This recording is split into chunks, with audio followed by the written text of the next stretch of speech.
અમદાવાદની ઘટના બાદ ભરૂચ જિલ્લા પોલીસ એક્શન મોડમાં આવી છે. ભરૂચ જિલ્લા એસપી મયુર ચાવડા સાહેબ જંબુસર પોલીસ સ્ટેશનની મુલાકાત લઈ લોકદરબારનું આયોજન કર્યું હતું, જ્યાં હિન્દુ મુસ્લિમ આગેવાનો હાજર રહ્યા હતા. પોલીસ વડા મયુર ચાવડા સાહેબ તરફથી જંબુસર પોલીસને કડકાઈથી પગલાં લેવા, ઉશ્કેરણી કરનારા તત્વો સામે લુખાગીરી કરતા તત્વો સામે કાયદેસરની કાર્યવાહી કરવા તાકીદ કરી હતી.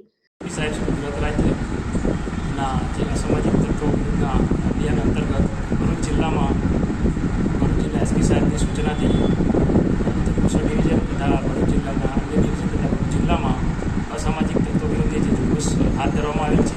જે ઝુંબેશમાં ભરૂચ જિલ્લાના લગભગ 300 ઉપર સામાજિક તત્વોને આઈડેન્ટિફાઈ કરવામાં આવે છે અને અત્રેના જંબુસર ડિવિઝનના લગભગ 83 જેટલા અસામાજિક તત્વોને આપણે આઈડેન્ટિફાઈ કરેલ છે અને તે આગામી દિવસમાં તેઓના વિરુદ્ધમાં સખત એક્શન લેવામાં આવે છે, જેમાં પાસા, ગડીપાર તથા એમના જામીન જે અગાઉના ગુના કર્યાનો જામીન કેન્સલ કરવાની વગેરે કાર્યવાહી કરવામાં આવશે.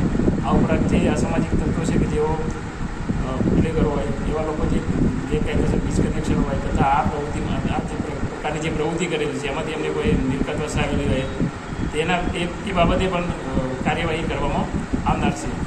આમ ભરૂચ જિલ્લામાં આજે તમામ અસામાજિક તત્વો વિરુદ્ધમાં આગામી સમય ખૂબ જ કડકમાં કડક કાર્યવાહીમાં કરવામાં આવનાર છે. એ અનુસંધાને વાહન ચેકિંગ છે તથા જે અમુક વિસ્તારો છે જે જાહેર સંવેદનશીલ વિસ્તારો છે ત્યાં પોલીસનું ફૂડ પેટ્રોલિંગ પણ હાલમાં ચાલુ છે. આમ પોલીસ આ બાબતે ખૂબ જ સખત એલર્ટ છે અને તેમના વિરુદ્ધમાં સખતમાં સખત કાર્યવાહી કરશે કે જેથી આ અસામાજિક તત્વો ભવિષ્યમાં આવી પ્રવૃત્તિમાં જોડાય નહીં. જેડીસી ન્યૂઝ સાથે ડીએન વાઘેલા, જંબુસર.